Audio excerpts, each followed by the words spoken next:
شروع اللہ کے نام سے جو بڑا مہربان نہایت رحم والا ہے۔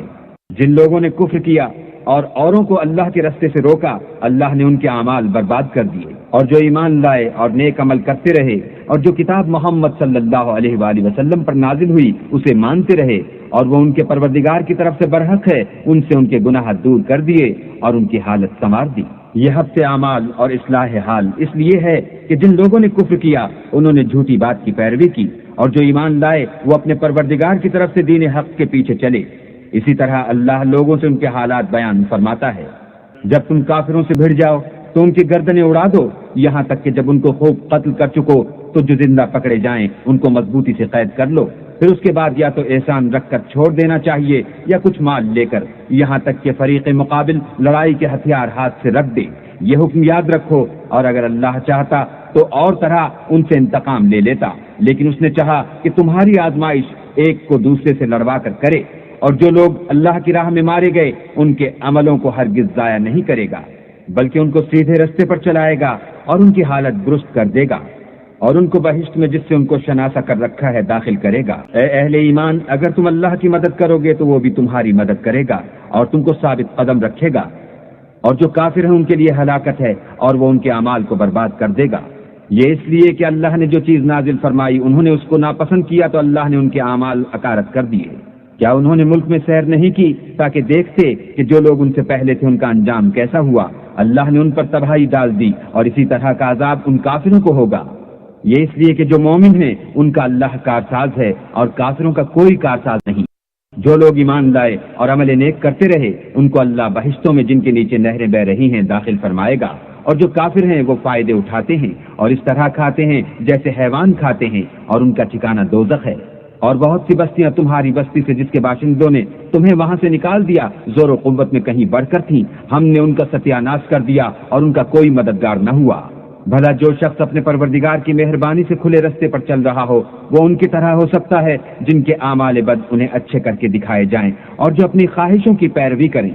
جنت جس کا پرہیزگاروں سے وعدہ کیا جاتا ہے اس کی صفت یہ ہے کہ اس میں پانی کی نہریں ہیں جو بو نہیں کرے گا، اور دودھ کی نہریں ہیں جس کا مزہ نہیں بدلے گا، اور شراب کی نہریں ہیں جو پینے والوں کے لیے سراسر لذت ہے، اور شہد مصفا کی نہریں ہیں جو حلاوت ہی حلاوت ہے، اور وہاں ان کے لیے ہر قسم کے میوے ہیں اور ان کے پروردگار کی طرف سے مغفرت ہے۔ کیا یہ پرہیزگار ان کی طرح ہو سکتے ہیں جو ہمیشہ دوزخ میں رہیں گے اور جن کو کھولتا ہوا پانی پلایا جائے گا تو ان کی انتڑیوں کو کاٹ ڈالے گا؟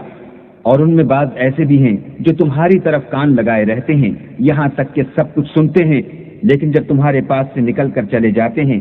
تو جن لوگوں کو علم دین دیا گیا ہے ان سے کہتے ہیں کہ بھلا انہوں نے ابھی کیا کہا تھا؟ یہی لوگ ہیں جن کے دلوں پر اللہ نے مہر لگا رکھی ہے اور وہ اپنی خواہشوں کے پیچھے چل رہے ہیں، اور جو لوگ ہدایت یافتہ ہیں ان کو وہ ہدایت مزید بخشتا ہے اور پرہیزگاری عنایت کرتا ہے۔ اب تو یہ لوگ قیامت ہی کو دیکھتے ہیں کہ ناگہاں ان پر آ واقع ہو، سو اس کی نشانیاں وقوع میں آ چکی ہیں، پھر جب وہ ان پر آ نازل ہوگی اس وقت انہیں نصیحت کہاں مفید ہو سکے گی۔ بس جان رکھو کہ اللہ کے سوا کوئی معبود نہیں، اور اپنے گناہوں کی معافی مانگو، اور مومن مردوں اور مومن عورتوں کے لیے بھی، اور اللہ تم لوگوں کے چلنے پھرنے اور ٹھہرنے سے واقف ہے۔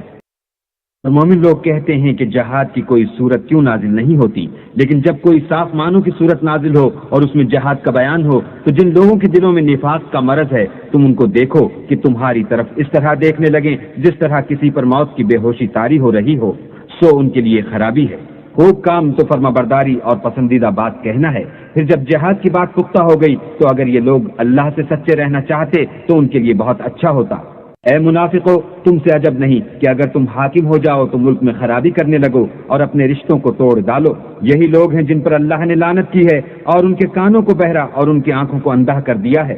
بھلا یہ لوگ قرآن میں غور نہیں کرتے یا ان کے دلوں پر قفل لگ رہے ہیں؟ جو لوگ راہ ہدایت ظاہر ہونے کے بعد پیٹھ دے کر پھر گئے، شیطان نے یہ کام ان کو مزین کر دکھایا اور انہیں طول عمر کا وعدہ دیا۔ یہ اس لیے کہ جو لوگ اللہ کی اتاری ہوئی کتاب سے بیزار ہیں یہ ان سے کہتے ہیں کہ بعض کاموں میں ہم تمہاری بات بھی مانیں گے اور اللہ ان کے پوشیدہ مشوروں سے واقف ہے۔ تو اس وقت ان کا کیسا حال ہوگا جب فرشتے ان کی جان نکالیں گے اور ان کے منہوں اور پیٹھوں پر مارتے جائیں گے۔ یہ اس لیے کہ جس چیز سے اللہ ناخوش ہے یہ اس کے پیچھے چلے اور اس کی خوشنودی کو اچھا نہ سمجھے تو اس نے بھی ان کے عملوں کو برباد کر دیا۔ وہ لوگ جن کے دلوں میں بیماری ہے یہ خیال کیے ہوئے ہیں کہ اللہ ان کے کینوں کو ظاہر نہیں کرے گا، اور اگر ہم چاہتے تو وہ لوگ تم کو دکھا بھی دیتے اور تم ان کو ان کے چہروں ہی سے پہچان لیتے اور تم انہیں ان کے انداز گفتگو ہی سے پہچان لوگے، اور اللہ تمہارے اعمال سے واقف ہے۔ اور ہم تم لوگوں کو آزمائیں گے تاکہ جو تم میں لڑائی کرنے والے اور ثابت قدم رہنے والے ہیں ان کو معلوم کریں اور تمہارے حالات جانچ لیں۔ جن لوگوں کو سیدھا رستہ معلوم ہو گیا اور پھر بھی انہوں نے کفر کیا اور لوگوں کو اللہ کی راہ سے روکا اور پیغمبر کی مخالفت کی، وہ اللہ کا کچھ بھی بگاڑ نہیں سکیں گے اور اللہ ان کا سب کیا کرایا اکارت کر دے گا۔ مومنو، اللہ کا ارشاد مانو اور پیغمبر کی فرما برداری کرو اور اپنے عملوں کو ضائع نہ ہونے دو۔ جو لوگ کافر ہوئے اور اللہ کے رستے سے روکتے رہے پھر کافر ہی مر گئے، اللہ ان کو ہرگز نہیں بخشے گا۔ تو تم ہمت نہ ہارو اور دشمنوں کو صلح کی طرف نہ بلاؤ، اور تم تو غالب ہو اور اللہ تمہارے ساتھ ہے، وہ ہرگز تمہارے اعمال کو کم اور گم نہیں کرے گا۔ دنیا کی زندگی تو محض کھیل اور تماشا ہے، اور اگر تم ایمان لاؤ گے اور پرہیزگاری کرو گے تو وہ تم کو تمہارا اجر دے گا اور تم سے تمہارا مال طلب نہیں کرے گا۔ اگر وہ تم سے مال طلب کرے اور تمہیں تنگ کرے تو تم بخل کرنے لگو، اور وہ بخل تمہاری بدنیتی ظاہر کر کے رہے۔